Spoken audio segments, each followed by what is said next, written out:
차려. 차려.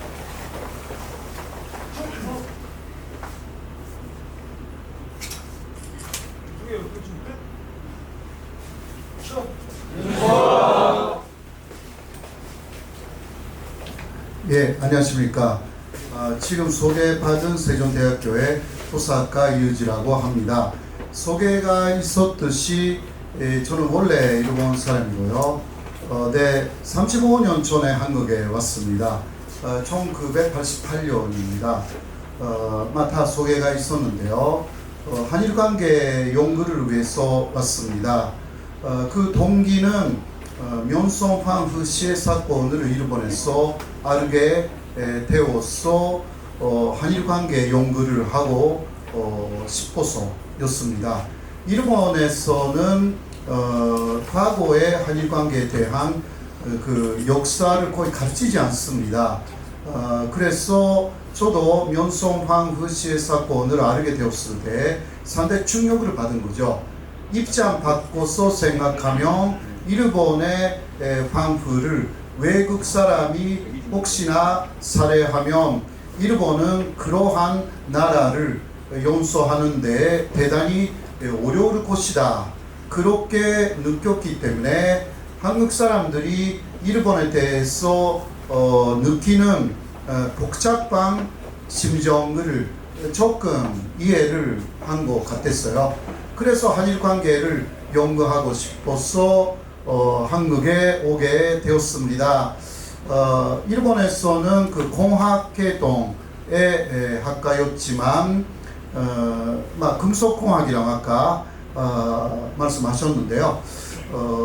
금속공학을 그때 했기 때문에 원소에 대해서 굉장히 많이 배웠어요. 현재 오염수 반사하는 문제 있잖아요.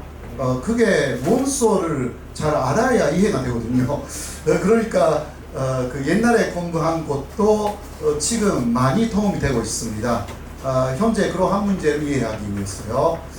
그리고 또 한국에 와서는 일제 강점기에 대해서 주로 연구를 했습니다. 그래서 일제 강점기에 일어났던 여러 가지 일들 중 독도 문제도 그렇고요. 물론 독도 문제는 1905년이니까 일제 강점기보다 5년 전에 시작됐지만 사실상 일본의 침략으로 인해서 이루어졌던 독도 문제, 그리고 일본군 위안부 문제, 강제징용 문제라든가 그리고 일본의 극우파 연구 이런 것을 많이 해왔습니다. 네, 오늘은 특히 독도 문제는 제가 상당히 그 연구를 많이 한 1998년부터 현재까지 25년 정도 해오고 있습니다. 그래서 이 내용을 말씀드리고자 합니다. 그리고 이렇게 부사관 학교에서 제가 강의하는 것은 처음이지만 그 대학교에서는 그 학군단이라고 있잖아요. 그 대학교의 학군단에서는 여러 대학교에서 많이 제가 이러한 강의를 해왔습니다. 제 아이도 남자아이가 둘이 있어요. 다 한국 군대 잘 다녀왔습니다. 똑같이 기화를 하잖아요. 기화를 한 사람의 아이들은 군대를 가도 되고 안 가도 됩니다. 요새는 아이들이 많지 않아서 다 가야 되게 됐다고 하는데요. 제 아이가 군대 갔을 때는 가도 되고 안 가도 되는 상황이었지만 우리 장남은 대한민국 국민이 되었으니까 가겠다고 하여서 다녀왔습니다. 그리고 그때는 1년 아마 8개월 정도였을 거예요. 계속 지금 잘 봐지고 있잖아요. 그 군대 생활이. 네, 그 이후 조금 더 그 지도자 생활도 하고 싶다라고 해서 부사관도 2년 정도 했습니다. 제 장남 여러분하고 비슷하게요. 그렇게 해서 돌아와서 보니 상당히 사람이 되어 있어서 많이 바뀌어가지고 그래서 저는 감동을 했습니다. 그런 면에서도 여러분들을 보면 내 아들도 여러분 비슷하게 옷을 입고 그렇게 많은 활동을 했구나 그런 식으로 생각합니다. 제 아이들이 간 곳이 전남이 간 곳은 그 임진강에 있는 전망대가 있잖아요. 북한이 바로 보이는 거기서 부사관 생활까지 했고요. 그리고 또 두 번째 아이는 강원도 고성에서 군대 생활을 했습니다. 아들이 둘이기 때문에요. 그렇게 지금은 예비군의 입장으로 있는 것입니다. 예, 그것은 제 이야기였고요. 그러면 시작하겠습니다. 오늘은 독도에 관한 이야기인데요. 자, 먼저 독도 이야기를 하기 위해서 우리가 알아야 되는 것은 지정학이라는 내용입니다. 지정학이라는 말을 좀 들었나요? 처음 들었어요? 예. 지정학이라는 것은요, 치가 지리예요. 지리. 네, 지리학의 지리. 정은 천치. 그러니까 영어로 말하면 geopolitics라고 그래요. 지리학을 geography라고 하죠. 네. 그리고 천치를 politics. 그것을 합해서 geopolitics. 이게 뭐냐고 하면 국가의 지형이라든가 국가가 어디에 있는가, 이것이 그 나라의 운명, 전체적인 운명에 영향을 준다라는 것이 지정학의 기본적인 명제입니다. 그러니까 우리 한반도는 바로 해안 세력, 일본이나 미국 같은 해안 세력하고 중국이나 러시아 같은 대륙 세력의 샌드위치가 되어 있는 사이에 끼어 있는 우리는 그러면 대륙 세력일까요? 해안 세력일까요? 우리는 조금 헷갈리죠. 어느 쪽도 아닙니다. 바로 우리 같은 한반도 같은 위치에 있는 나라는 연해 세력이라고 합니다. 연해 세력. 바다하고 접해 있고 대륙하고도 접해 있지만 완전한 대륙 국가도 아니고 해양 국가도 아니다 라는 중간적인 위치에 있어 가지고 해양 세력하고 대륙 세력의 항상 양쪽에서의 압박을 받는 그러한 지역입니다. 그래서 한반도가 항상 문제가 되기도 하고 또 반대로 말하면 기회의 단이 되기도 합니다. 이러한 내용이고요. 자, 그런 면에서 독도는 바로 지정학적으로도 대단히 중요한 군사적 요충지인 것입니다. 일본이 볼 때 그렇고 미국이 볼 때도 그렇습니다.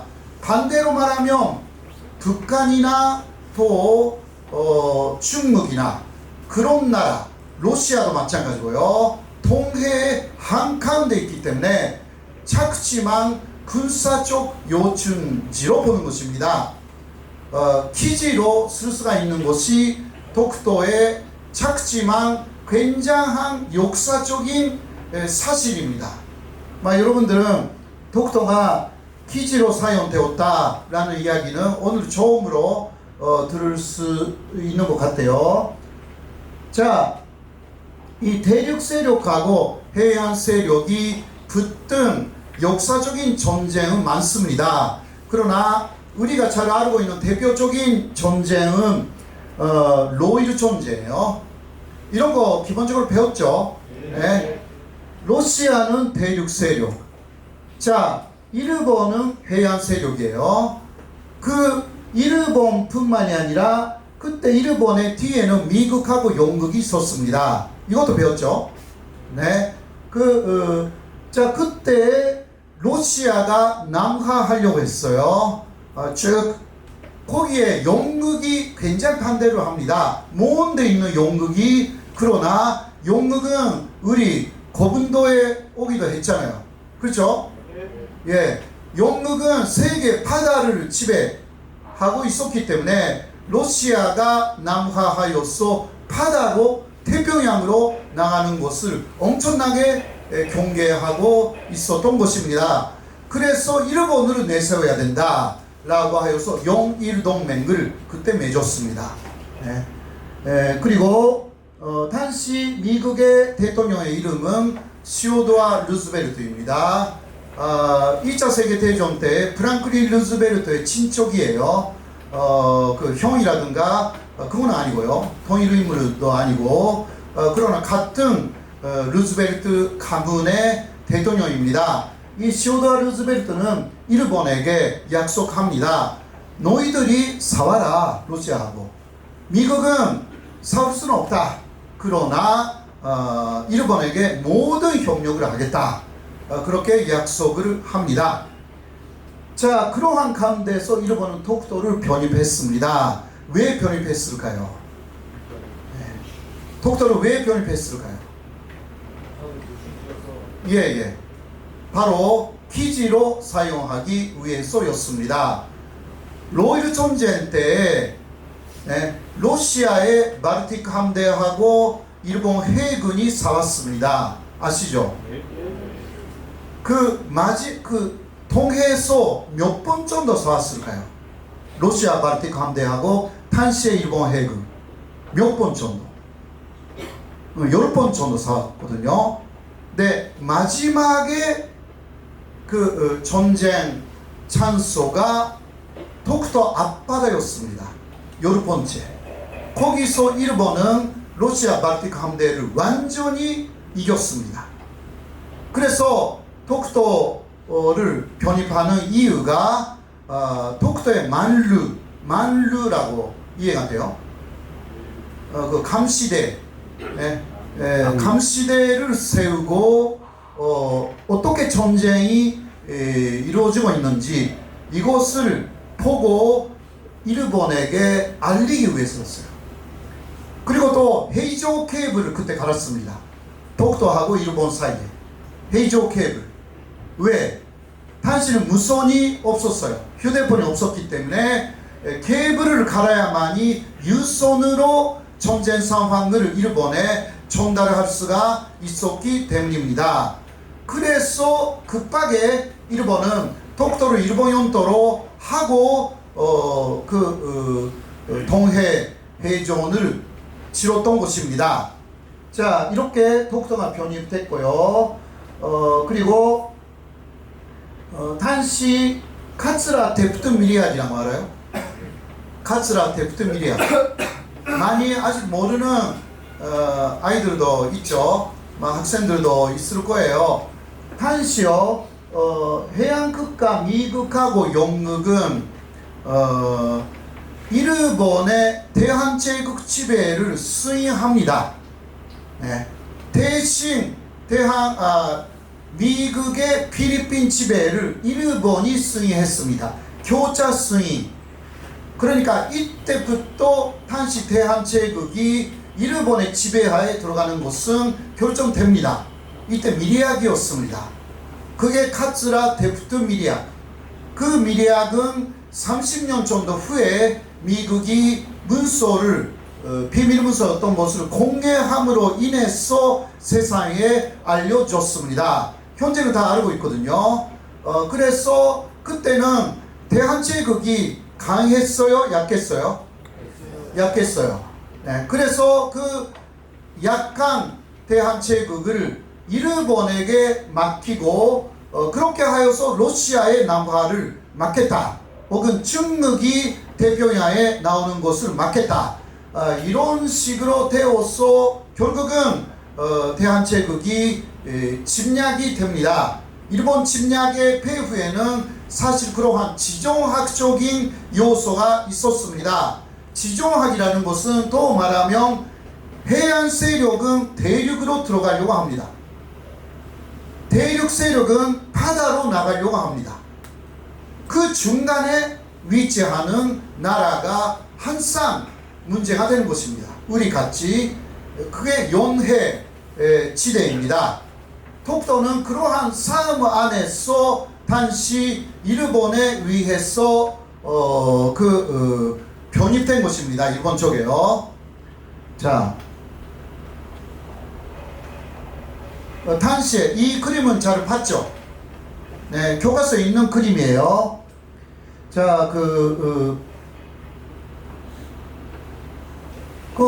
이거는 어느 나라죠?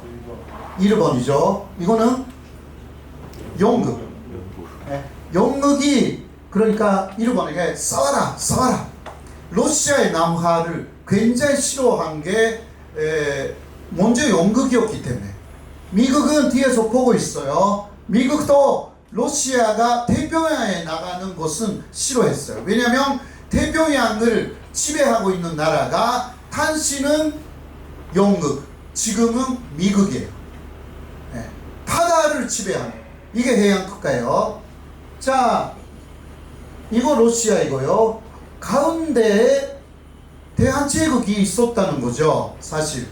그런데 당시 너무 약했기 때문에 여기에는 그려져 있지 않아요. 현재 이러한 그림을 그린다고 하면 여기에 한반도가 들어가는 거예요. 현재는 한반도는 강하니까 요새요. 옛날 이야기예요. 이게 1905년에 영국에서 그린 그림이에요. 당시 그대로 남아있어요. 현재까지요. 자, 이게 당시 로일 전쟁 때 그남의 사진이 일본의 그남의 사진이 조금 남아 있었습니다. 그것을 좀 가져왔고요.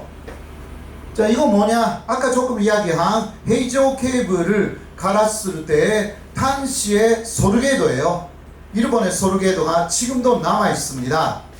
이게 독도이고요. 다케시마라고 일본에서 썼고, 이쪽에 일본의 오키섬이라고요. 독도에 가장 가까운 오키섬. 이곳을 이렇게 헤이조 케이블로 연결을 시켰어요. 그리고 이쪽 일본하고 오키하고 일본 폰토를 연결시켰어요. 울른도하고 독도 사이, 여기는 예정으로 되어 있어요.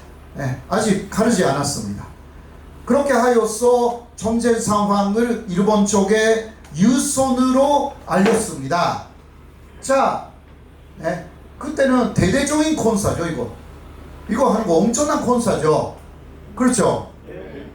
지금 일본 사람들이 그때의 이러한 소르게도를 보여주면서 어떻게 말하느냐, 이렇게 대대적인 콘사를 했는데도 불구하고 당시 한국은 독도가 한국 영토니까 이러한 콘사를 하지 말라라고 하의하지 않았다. 그러니까 1905년부터 독도는 정확하게 일본 영토가 된 것이다. 이렇게 일본이 말하고 있거든요. 하의 안 했기 때문에. 네. 영토를 일본 쪽에서 장악했는데 한국이 하의하지 않았다. 그러니까 이때부터 정확하게 독도는 일본 영토가 되었다. 이게 일본이 지금 주장하고 있는 거예요. 자, 거기에 대해서 어떻게 여러분들은 그거 아니다 라고 말할 수가 있을까요? 이거 말해야 되거든요. 그냥 말로 반박해야 되거든요. 말로. 누구 할 수 있어요? 예.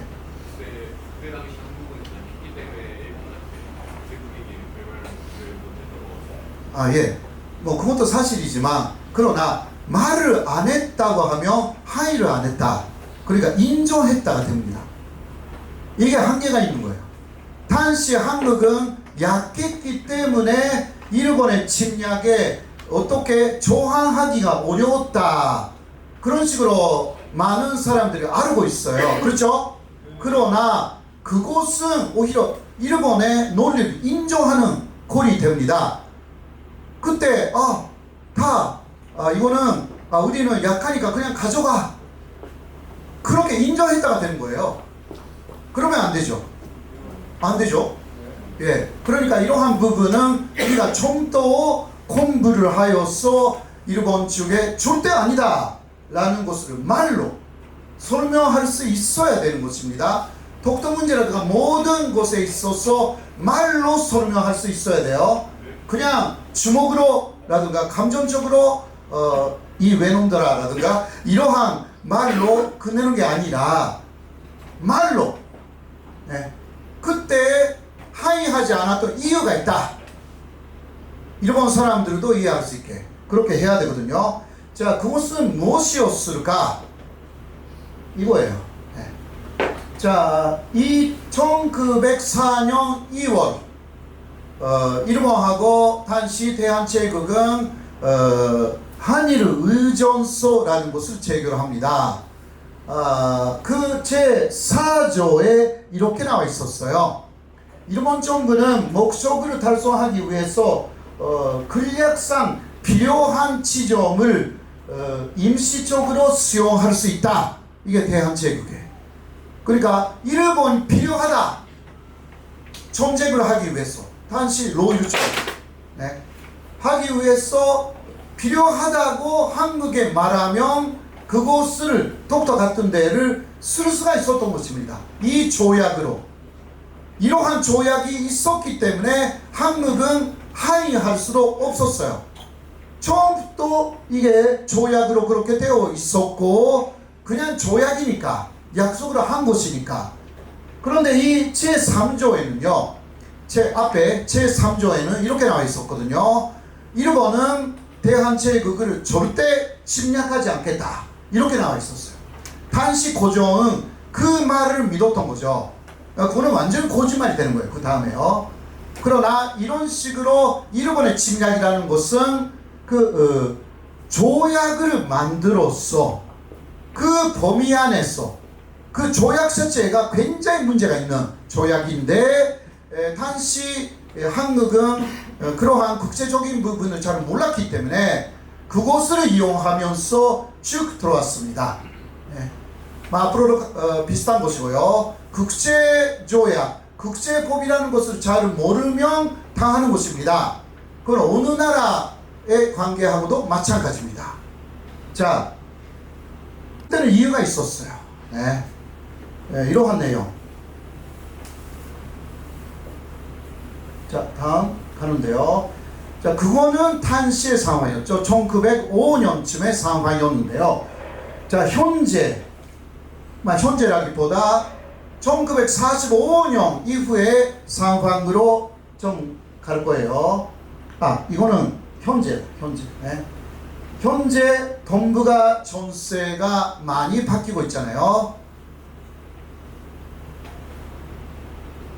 자, 이것은요, 일본 자위대의 트위터라든가, 공식 트위터라든가, 자위대의 인터넷 사이트라든가, 그런 데에 나오는 약도입니다.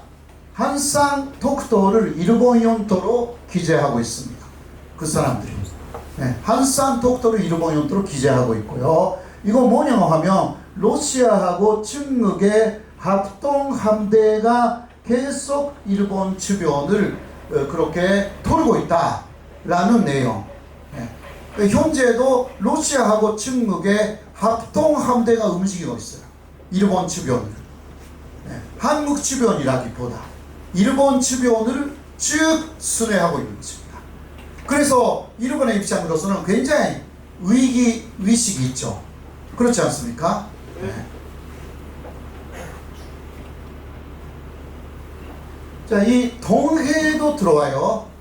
러시아, 중국의 합동 함대에는 동해도 들어옵니다.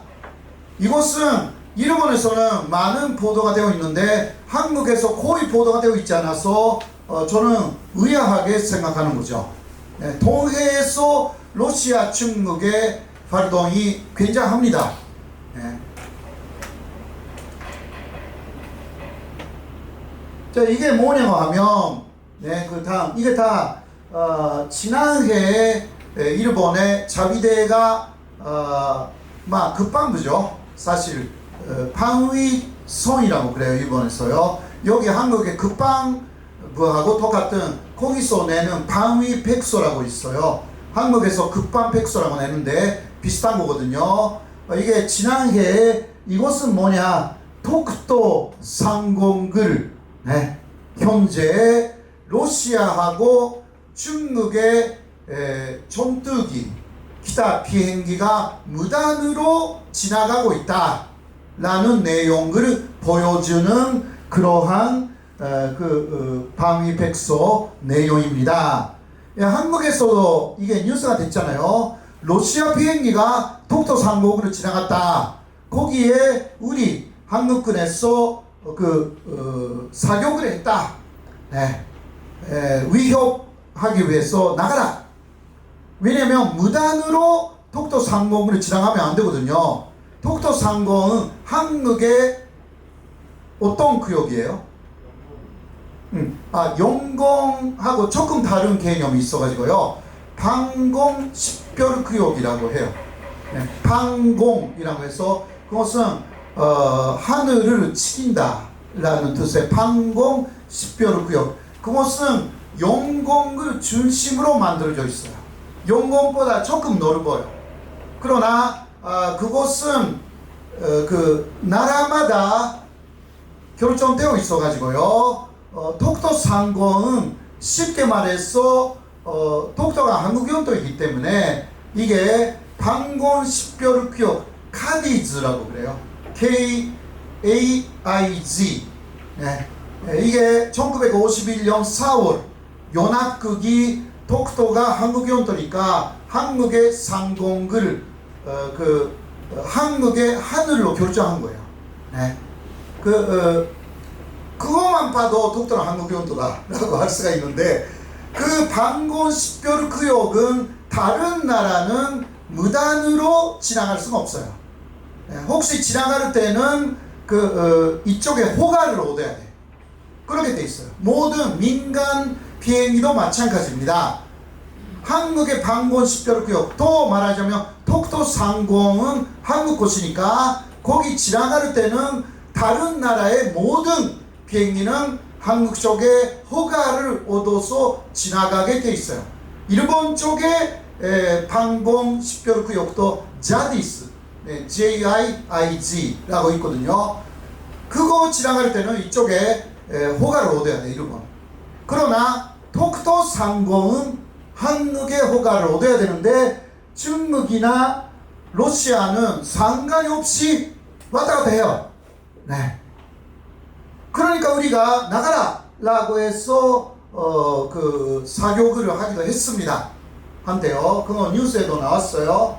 자, 그런데 일본이 이거 왜 이런 것을 방위백서에 올렸을까?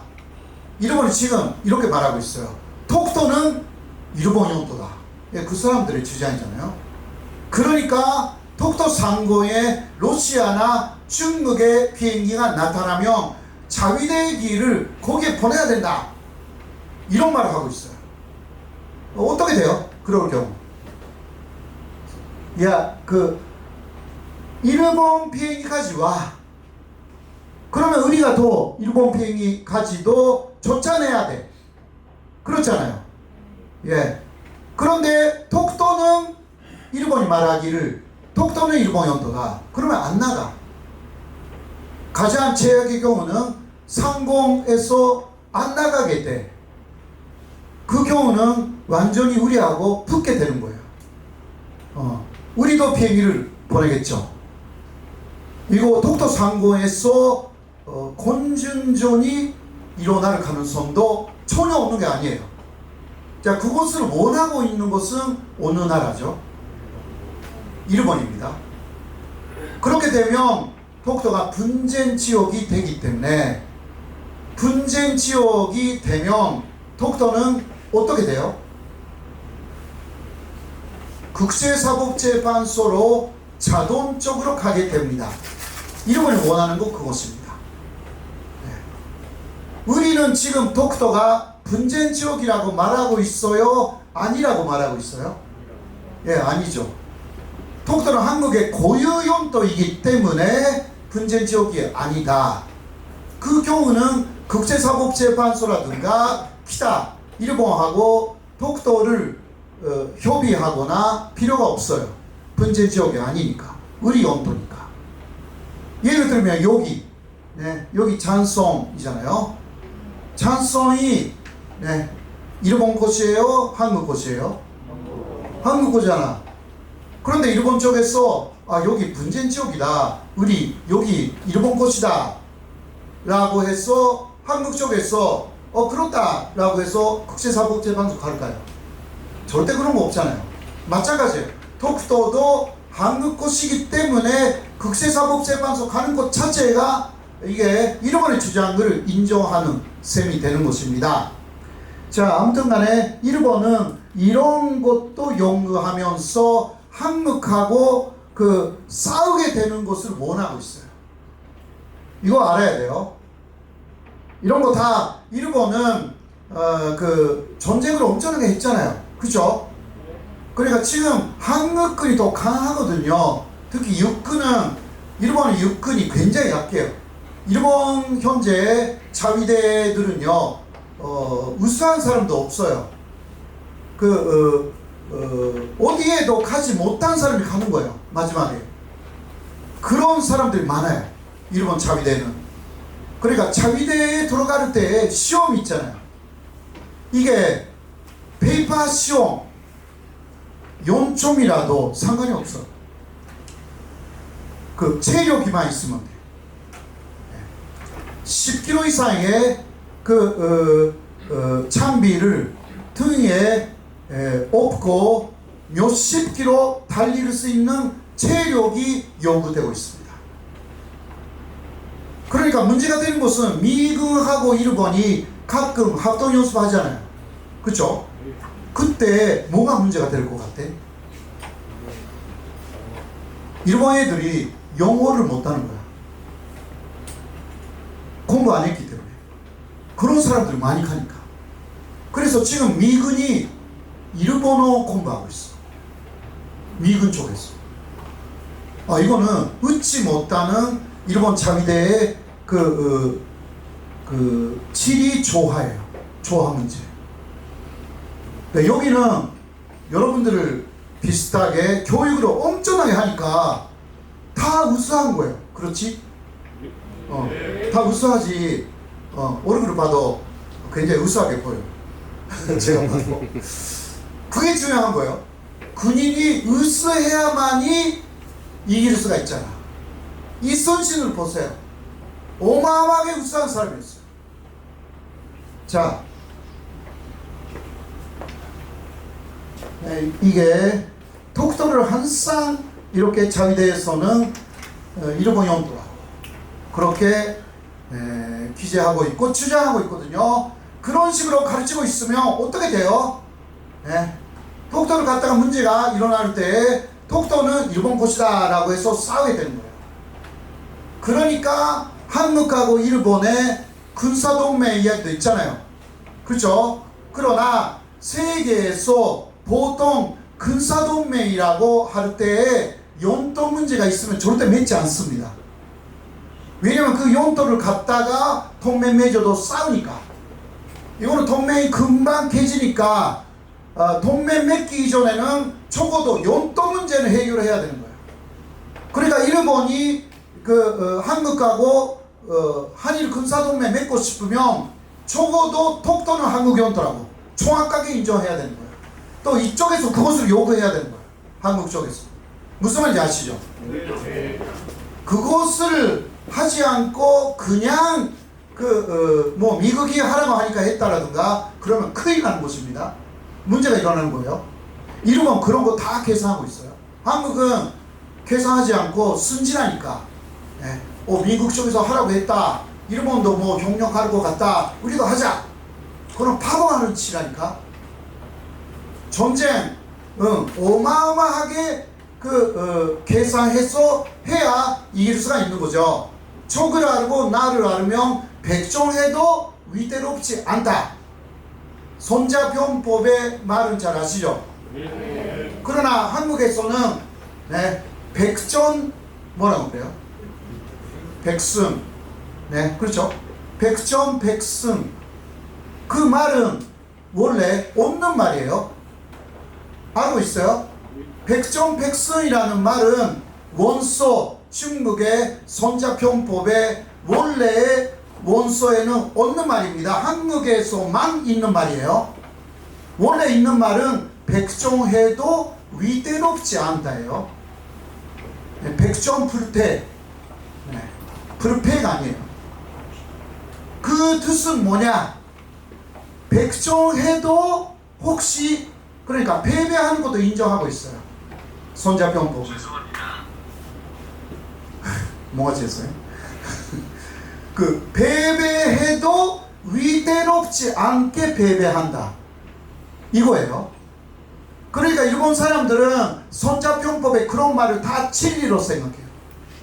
여러분들이 백종백승 그거 진리라고 생각해요? 그렇죠? 백종하면 한 번, 두 번은 아무리 강한 사람이라도 패배하니까요. 그러나 그러한 진짜 뜻을 알게 되면 다 믿게 되는 것입니다. 그래서 일본은 손자병법의 나라죠. 무사의 나라였기 때문에. 그러나 한국에서도 조선시대에 손자병법을 배웠을까요? 안 배웠을까요? 네, 어디에서 배웠죠?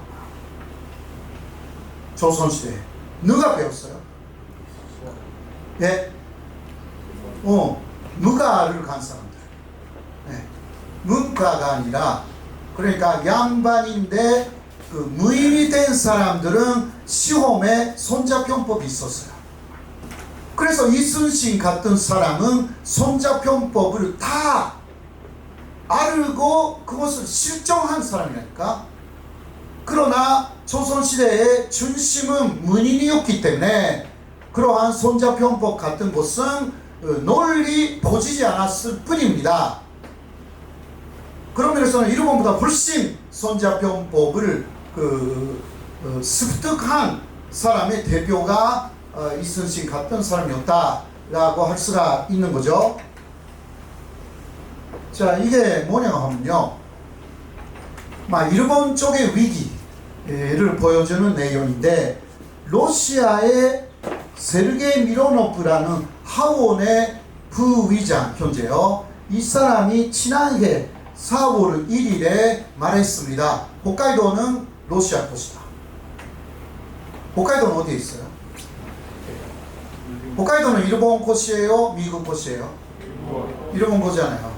그런데 이 사람이 홋카이도의 권리는 러시아에 있다. 이렇게 말했어요.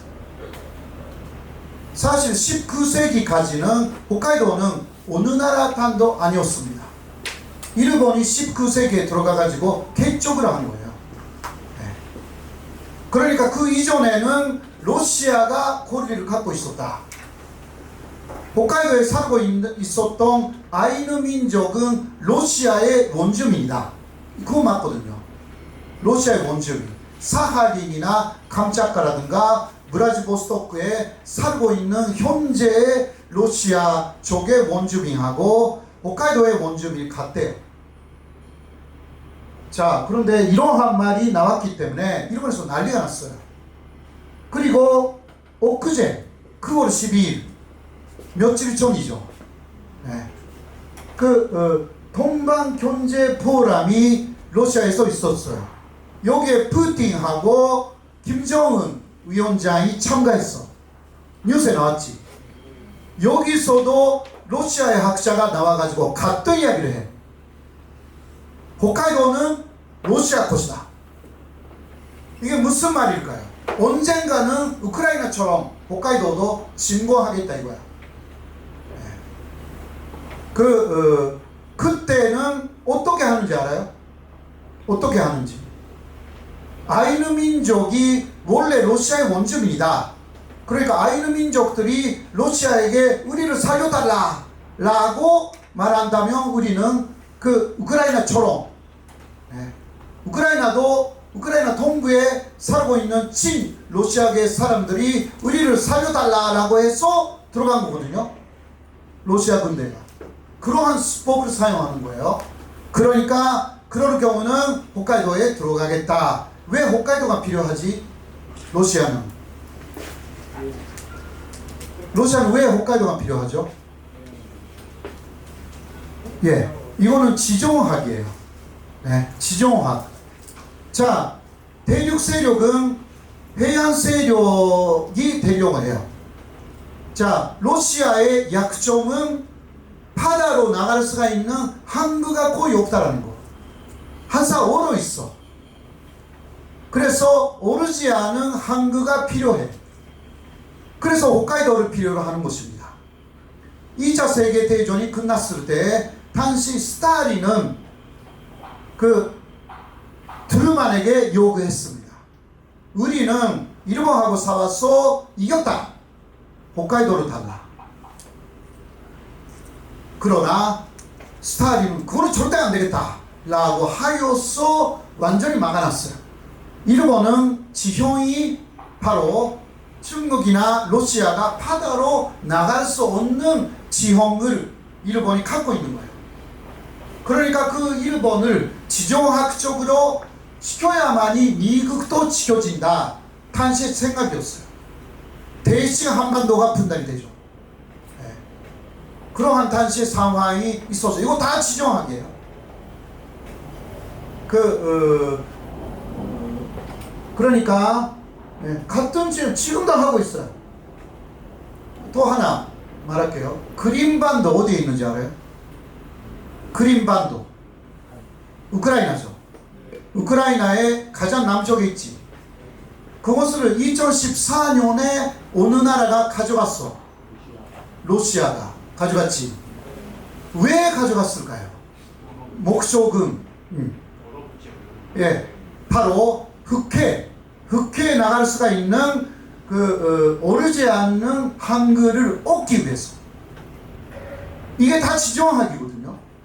그렇게 해서 러시아는 그 흑해에서 지정해로 통하는 그러한 바다로 나가는 그러한 길을 완전히 그때 만든 것입니다. 자, 세계 전쟁은 지정학적으로 이루어지는 경우가 대단히 많습니다. 그런데 우리는 이념적으로 이루어진다고 생각을 합니다. 공산주의하고 자유주의, 자본주의하고 또 사회주의의 싸움이다. 이런 식으로 많이 이야기하잖아요. 그러나 사회주의나 자유주의나 자본주의가 있기 훨씬 이전에 있었던 싸움이 바로 지정학적인 싸움입니다. 이미 그러한 사상이 없었을 때도 독일에서 지정학이 대선되었고, 독일의 어떤 유명한 과학 철학자가 지정학을 대성해요. 독일의 유명한 철학자 누구 알아요?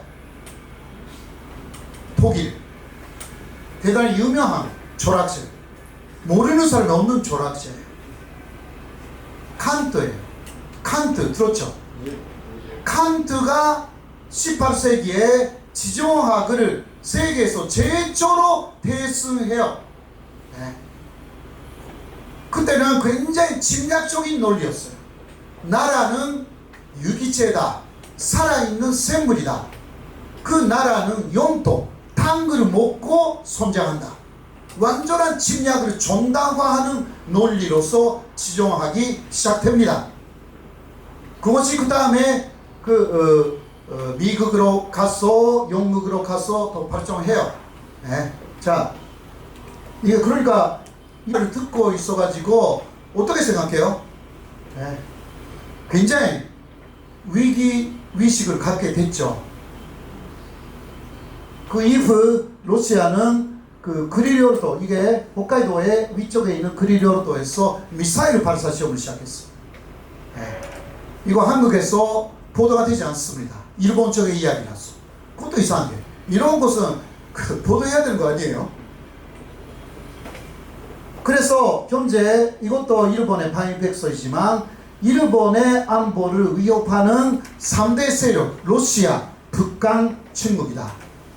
요새 한국에서도 이렇게 되어 왔지만 일본은 1년 이상 전부터 이것을 강력하게 주장하고 있거든요.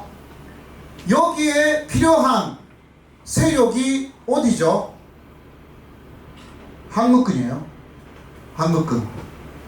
일본 자위대에는 한계가 있죠. 일본 자위대의 한계가 뭔지 알아요? 일본 자위대는 전식 군대가 아니잖아요. 네. 그러니까 병화 혼법이 있기 때문에 자위대는 다른 나라에 침략하기 위해서 상륙할 수 없어요. 먼 데서 미사일 발사하는 것까지는 지난해 12월에 반격 능력이라고 하여서 미국 쪽에서는 인정해 버렸어요. 그러나 병화 혼법이 있는 한 싸우기 위해서 다른 나라로 상륙할 수는 없어요. 일본은 할 수 있는 것은 미국 따라서 미국이 오케이를 하면서 집단적 자위권 행사로 미국을 따라서 예를 들면 북한에 들어가거나 그거는 가능해요. 그러나 그때는 반드시 미국의 2군 마이너 리그로 가는 것 뿐이에요. 한국이 싫다고 하면 그것도 어려워. 그렇죠? 여러 가지. 자위대에는 한계가 있어요. 대만 유사시 자위대는 대만에 상륙할 수 없습니다. 네. 그러니까 대만 유사시 미국이 결론적으로 원하는 것은 처음은 필리핀에게 요청했어요. 대만 유사시 도와달라. 필리핀이 no 안 돼. 그건 못 돼. 했어요. 인도에게도 다짐했어. 인도는 싸우고 싶지 않아. 미국이 원하는 대로 움직이지 않아. 마지막에 남은 게 어디야? 한국이에요. 이번에 캠프 데이비드 합의 때 한미일에서 군사적으로 문제가 일어날 때 협의한다. 이게 일본하고도 군사적으로 협의한다. 이렇게까지 발전되어 버렸어요. 이거는 군사동맹의 입구에 선 것입니다. 이거는 아까도 이야기했지만 독도 문제를 해결하지 않은 한 굉장히 위험한 행위다 라는 것입니다. 우리는 마음이 좋으니까 미국하고 특히 미국이 말하면 거절할 수가 없어. 미국은요 대만 유사시 미국 본토에서 본격적인 미군을 보낼까요? 이렇게까지 이야기해도 되나? 다 겁으로 먹으면 안 되는데. 그래도 일단 알아야죠. 그렇죠? 예, 진실을 알아야 돼. 지금 여러분들 신문 보고 있으면 다 이해가 돼요. 지금 우크라이나 전쟁을 그만두자라는 미국 사람들이 55%예요. 네. 트럼프 대통령, 다음 내가 대통령이 되면 24시간 이내에 우크라이나 전쟁 그만두겠다고 말하고 있어요. 그거는 24시간 이내에 우크라이나에 대한 군사 지원을 끊겠다라는 이야기예요. 미국 사람들이 원하지 않기 때문에, 그리고 너무 돈이 들어가니까. 트럼프는 모두 돈이잖아. 다음 대통령 선거에서 트럼프가 당선될 확률이 지금 훨씬 높아. 현재. 그러니까 1년 후에는 어떻게 되어 있는지 몰라. 그러니까 우리도 군사적으로 계속 준비를 해야 되지만 외교적으로도 어떻게 움직이는지도 모르는 모든 것에 대비가 되어 있어야 하는 것입니다. 이렇게 한국처럼 지정학적으로 대륙 세력하고 해안 세력의 양쪽에서 압력이 들어오는 그러한 한반도에서는 어느 쪽인가에 올인이 해버리면 굉장히 위험한 그러한 입장이 되는 것입니다. 그러니까 우리는 일본하고 다르고 미국하고 달라요. 그러니까 한미일 동맹 자체가 그렇게 쉬운 일이 아닙니다. 미국하고 일본은 해안 세력이고 한국은 연해 세력. 그러니까 역사가 달라. 문화도 달라. 일본하고 미국은 굉장히 비슷하거든요. 여러 면에서. 자,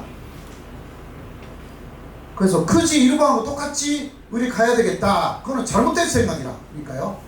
한국 나름대로의 한국의 자율성이 있는 한국만의 길이 있는 것입니다. 물론 그 길은 여러 나라하고 협조하면서 한미동맹 물론 잘 존중하면서 일본하고는 동맹 아닌데요. 일부러 동맹 만들려고 하면 별로 좋은 일이 없습니다. 이게 뭐냐? 동해에서 러시아가 SLBM을 발사했어요. 이런 거 한국에서 보도가 되지 않습니다. SLBM이라고 하면 북한이라고 생각해, 우리는. 그거 아니라 동해에서 러시아가 많이 발사 시험을 해요. 이것은 일본을 겨냥하고 있어요. 일본, 러시아. 자, 국제 정세가 되풀이되고 있어요. 지금부터 말하는 것은 배정 이후, 일본의 배정 이후에 1945년 직후의 이야기. 그때 잘 아시다시피 중화인민공화국이 건국되었고 북한도 만들어졌고요. 소련은 그대로 위협적인 존재였습니다. 당시는 러시아가 아니라 소련이었기 때문에요. 이제 냉전 시대가 시작됐죠. 당시 미국은 독도를 기지로 생각했습니다. 지금부터 하는 이야기가 원래 독도를 일본도 미국도 기지로 보는 것입니다. 우리만 그냥 독도는 우리 온도다, 이 정도로 끝나 있는 것 뿐이고요. 본질은 아니에요. 본질은 동해의 한가운데 있는 군사적 요충지, 그게 독도의 본질입니다. 거기 독도에 어떤 자원 같은 게 없어요. 독도에 어떤 자원이 있다고 배웠죠? 여러분들이 메탄 하이드레이드가 있어요. 그러나 메탄 하이드레이드는 지금 제거를 하는 기술이 많이 없어서요. 일본하고 독일밖에 갖고 있지 않고, 그리고 제거를 해도 엄청난 비용이 들어가지고, 이게 제거를 해서 전용 가스잖아요. 그거 바를 수가 없대요. 너무 비싸가지고. 그러니까 안 하는 거예요. 아직은 그거. 그리고 일본 주변에도 메탄 하이드레이드는 엄청나게 많아. 한국에 올 필요가 없어. 그러니까 자연 자체가 독도 주변에는 거의 없어요. 있는 것은 어업자원이죠. 물고기죠. 또 하나는 군사적인 자원입니다. 이게 더 중요한 거예요. 자, 그때 미국은 독도를 한국 영토로 쭉 인식하여서 독도를 한국 영토라는 그러한 조안도 만들고 있었는데 조금 인식이 바뀌기 시작합니다. 바뀐 이유는 6.25였어요. 6.25는 한때 부산만 남겨놓고 북한이 다 가졌습니다. 배웠죠? 그때 미국은 이스만 대통령의 만면적까지 준비를 했습니다. 어디였을까요?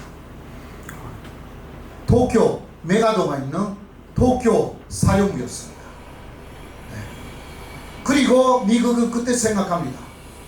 혹시 북한이 한반도를 완전히 적가 통일을 해버리면 대한민국이 사라지는 거잖아요. 그때 그 경우는 독도가 한국 영토의 곳이라고, 한국 곳이라고 하면 이거는 북한이 독도를 기지로 사용할 것이니까 안 된다. 그 경우는 일본에 줘야 된다. 당시의 미국의 생각이었어요. 이게 당시의 비밀 문서에 다 나와 있는 이야기입니다. 독도는 한국 영토이지만 군사적으로는 그렇게 될 경우는 일본에 줘야 된다. 이게 미국의 생각이었어요. 저는 독도 연구자니까 그러한 미국 쪽의 문서 다 갖고 있거든요. 자,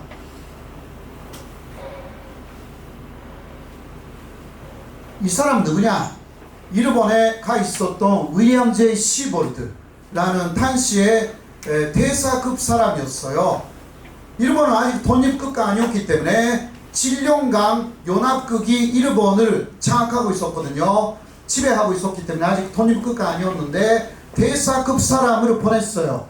자, 이 사람 당시에 일본 수상 요시다 수상이고, 이 사람은 샌프란시스코 조약 책임자 달레스라는 대사였습니다. 자, 이 사람은 뭘 했냐? 이 사람이 한 가장 중요한 내용 중 하나가 독도를 일본 영토로 만들려고 했던 사실입니다. 이 사람의 부인은 일본 사람이었습니다. 그래서 일본은 이 사람을 로비 엄청나게 했습니다. 부인도 일본인이었기 때문에 결국은 이 사람은 독도는 일본 영토, 그리고 독도를 일본 영토로 하여서 독도에 레이더 기지나 기상 관측 기지를 만들면 그것이 미국의 국익하고 합치가 된다라고 미 금성에게 보고를 합니다. 그것으로 미국 쪽의 생각이 바뀌기 시작했어요. 그때까지는 독도는 한국 영토 전혀 문제가 없었거든. 그런데 그러한 이야기를 했기 때문에 한때 미국은 굉장히 흔들렸어요. 왜냐하면 이 사람이 미 금성의 선배니까. 선배 이야기를 듣잖아요. 미국도 마찬가지예요. 이 사람이 보냈던 실제 문서 이런 게 실제로 남아있어요. 네. 독도는 일본 영토라고 주장해요. 왜냐하면 일본이 계속 이 사람한테 영토 문제를 유리하게 일본이 하기 위해서 이 사람을 계속 로비해가지고 독도라든가 오키나와라든가 다 일본 영토다 그렇게 말했지. 네, 다 넘어갔어. 로비라는 게 간단히 그냥 말로 하는 거 뿐만이 아니에요. 통 엄청나게 치고 원하는 거 다 해주고 여행도 뭐 해주고 뭐 다 완전히 왕처럼 모시는 거예요. 그때 미국 사람 이러한 사람은 일본에 있어서는 다 왕이었지. 그렇지? 여러분들은 그런 대접 받고 싶지 않아? 한번 받고 싶지. 그렇지? 그렇게 다 일본에 해줬어. 일본에 해주면 그러면 알았다. 너희들의 그 요점 뭐냐? 그러면 조금은 해주지. 독도 조그만 섬이니까 그냥 일본 곳으로 하자. 이렇게 다 넘어가 버렸어. 그래. 실제 문서가 그대로 남아있어. 그때 아직은 그때는 비밀 문서예요. 아무도 몰랐어요. 비밀 문서는 보통 30년 정도 후에 해제가 되어서 알게 된 거예요. 그때는 아무도 몰랐어요. 지금 30년 지났으니까 우리 다 알 수가 있어요. 알려고 하면. 네. 자, 그래도 그거는 미국만의 견해였고, 독도가 한국 영토라는 것은 단시 연합국의 공통의 견해였어요. 단시 연합국이라는 것은 미국만이 아니었잖아요. 그렇죠? 자, 그러나 연합국의 대표라는 것이 있었어요. 일본을 패배시킨 연합국의 대표는 세 나라였어. 네. 어디였을까요? 먼저 미국, 그 다음에 러시아는 안 들어갔어. 네. 영국, 그리고 중화민국이었어. 미국, 영국, 중화민국. 중화민국은 그러나 대만으로 도망갔지. 그런 거 기억하죠? 배웠죠? 네. 그래서 중간에서 그 대표 국가로서의 자격을 잃어버렸어요. 결국은 연합국이라는 것은 많았지만 그 대표는 영국하고 미국이었어요. 모든 것은 영국하고 미국이 합의해야만이 다 이루어졌습니다.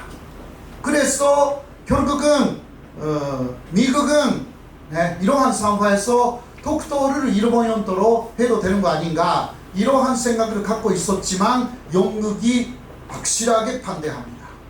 그러니까 못했어요. 결국은 못합니다. 다른 연합국들은 독도는 한국 영토라고 처음 따르고 있어. 그러니까 미국은 마지막 포기를 해. 네, 그렇게 됐거든요. 자, 일단 독도는 지켜야 한다.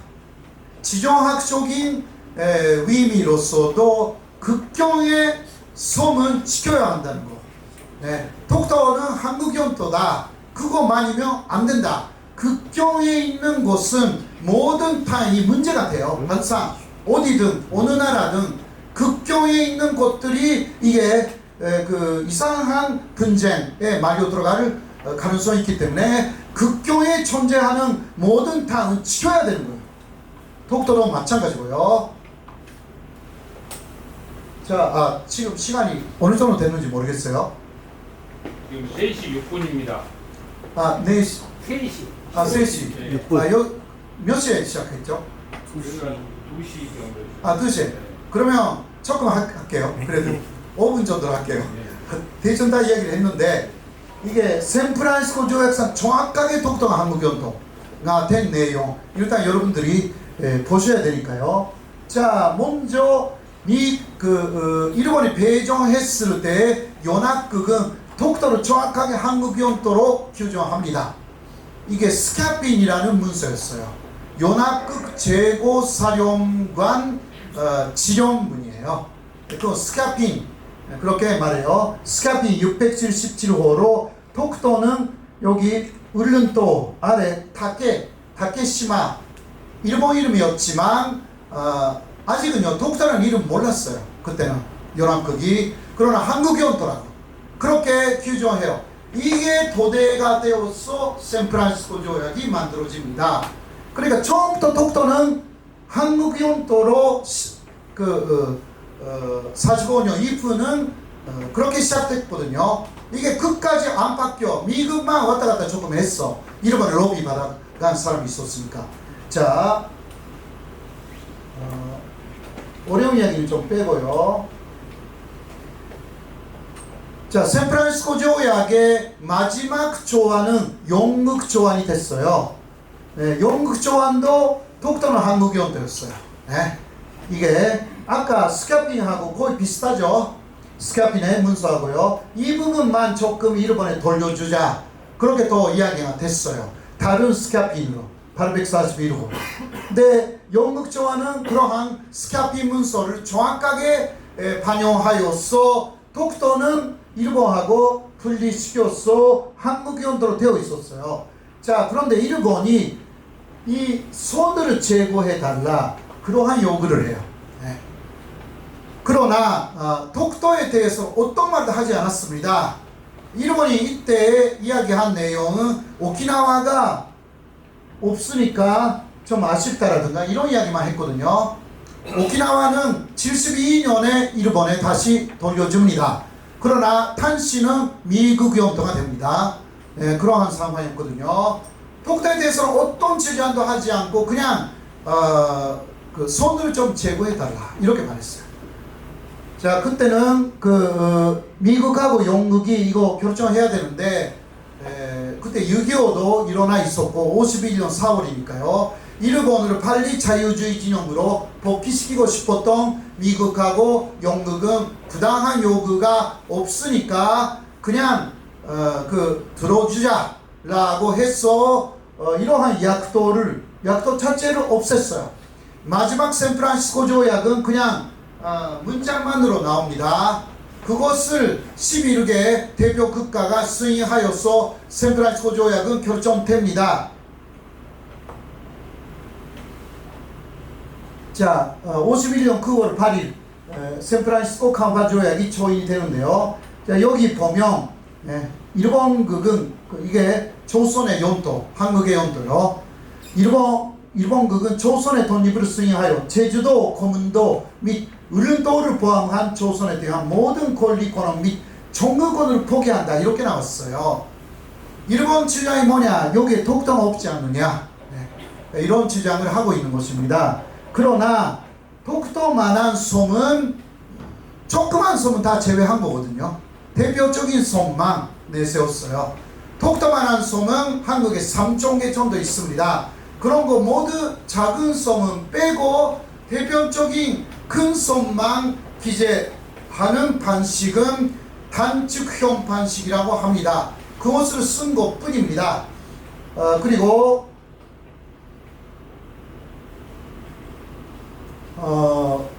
독도에 대한 언급 자체가 없는 것은 오히려 좋은 것입니다. 언급이 있을 경우는 뭔가 편견이 있을 때 언급이 있어야 되는 것입니다. 그러니까 편견이 있는 것은 다 언급이 있었어요.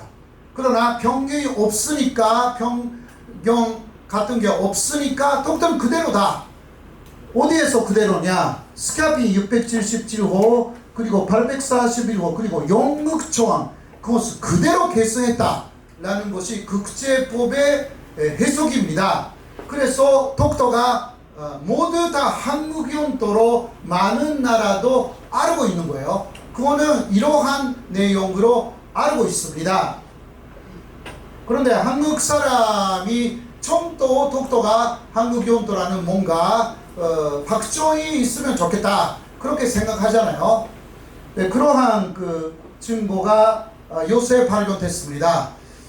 이게 샌프란시스코 조약이 조인된 3개월 후에 스카핀 677호 1이라는 게 발견됐습니다. 이것은 샌프란시스코 조약의 내용을 설명하고 있는 새로운 연합국의 지령이었습니다. 이것을 보면 일본에서 분리된 곳들은 스카핀 677호를 보면 알 수가 있다. 이렇게 기재가 되어 있습니다. 이거는 독도가 분리되어 있는 거죠. 일본에서요. 그 다음 스카핀 841호도 참조해라. 이것은 그 도쿄 이남의 조그만 섬을 일본에 돌려준 그 내용이 적혀 있고요. 그리고 또 하나 영국초안에서 샌프란시스코 조약으로 갈 때 하나 변경이 있었어요. 그 내용도 기재가 되어 있습니다. 그리고 세 번째, 일본 정부는 스카프가 뭔지 알아요? 연합국 재고사령부를 스카프라고 말합니다. 그의 허가 하에서만 그 독도 같은 토소들에 대한 전체 행정적 관할을 제기할 수 있다.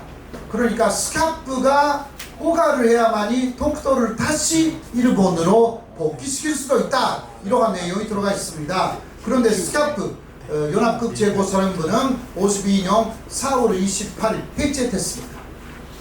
다시 그것을 만들어야 되는 거예요. 일본이 독도를 그 일본 것으로 하고 싶으면 그런 것은 불가능합니다. 다 끝난 일입니다. 자, 그렇게 하여서 또 샌프란시스코 조약 제19조 D를 보면 일본국은 점령기간 중에 점령당국의 지령 스카핀에 위고한 모든 행위를 수행한다. 그러니까 스카핀 문서를 샌프란시스코 조약이 수행하고 있습니다. 바로 아까 스카핀 677호 1이라는 것이 발견되어서 일본이 직소리도 못하게 됐어요. 그러니까 일본은 인터넷상 677호 1에 대해서는 말을 안 합니다. 어제도 제가 쭉 봤는데요. 이거 일본에 대한 지명타가 되는 문서가 됐습니다. 오늘은 빨리빨리 이야기를 했기 때문에 여러분들은 그 이후에 이 내용에 대해서 좀 더 공부를 하시면 독도는 국제법상 정확하게 한국 영토입니다. 제가 이 부분에 대해서 새로운 논문 다시 쓰고 있습니다. 그 논문 쓰면 또 일본 쪽의 논리를 완전히 박살을 합니다. 그럼 확신하고 있습니다.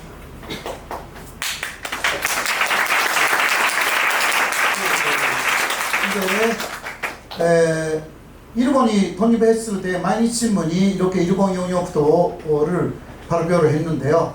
여기에서도 독도가 다케시마라고 나와 있지만 완전히 한국 영토로 일본에서 발표되었고요. 이거 분재라는 말을 쓰면 안 된다. 독도는 분재 아니기 때문에. 독도 문제까지는 되지만 분재라는 말을 독도에 쓰면 독도가 일본 영토 이룰 수 있다라는 것을 인정하는 말이 됩니다. 국제법은 그렇게 돼 있어요. 그러니까 우리는 독도 분재라는 말 쓰면 안 됩니다. 이거 모르는 사람들 굉장히 많아가지고 아나운서들도 독도 분재라고 자꾸 말합니다. 그거는 정말 문제가 있어요. 분재이면 국제사법재판소 가야 되는 거예요. 그런데 국제사법재판소는 서로가 분쟁을 인정해야 재판이 이루어집니다. 그러한 국제사법재판소이기 때문에 78년간 됐지만 국제사법재판소 시작돼가지고요, 아직 그 완전히 결정된 재판은 16건밖에 없어요. 네. 항상 휴정 상태가 국제사법재판소입니다. 국제사법재판소는 더 건조하지도 않습니다. 미국, 러시아, 중국, 영국, 그리고 프랑스, 네, 이게 안보리 상임이사국이 혹시 국제사법재판소에서 패배하여도 불복할 수가 있어요. 네, 이게 그 굉장히 불공정한 내용이 국제사법재판소가 갖고 있는 것입니다. 예를 들면 1982년 니카라과하고 미국이 국제사법재판소에서 재판하여서 니카라과가 이겼어요. 그런데 미국이 불복했습니다. 불복. 네. 그대로예요. 네. 다른 나라가 불복하면요, 이 5개 나라가 합의해가지고 군사행동까지 해요. 받아들여라. 그런데 그 5개 나라 중 한 나라가 그런 식으로 되어도 그 5개 나라가 일치가 안 되잖아요. 그러니까 5개 나라는 국제사법재판소에서도 그 자유로워요. 그러니까 공정하지 않다라는. 네. 한국에서는 국제사법재판소가 만능인 것처럼 오해하고 있어. 그거 아닙니다. 이러한 부분을 정확하게 알고 있어야 된다. 마지막, 독도 혹시 가시면 독도 본도의 북쪽에 한반도 파위가 있습니다. 이거 독도 가셨나요? 한번 가시면 마지막에 독도 한 바퀴 돌거든요. 그때 본도의 북쪽으로 가면 이 한반도 파위를 볼 수가 있습니다. 한국이 만든 파위가 아닙니다. 그 하늘이 새겨준 한반도입니다. 독도가 잘 알고 있습니다. 자신은 대한민국에 속한다. 독도가 말하고 있습니다. 이상 마치겠습니다.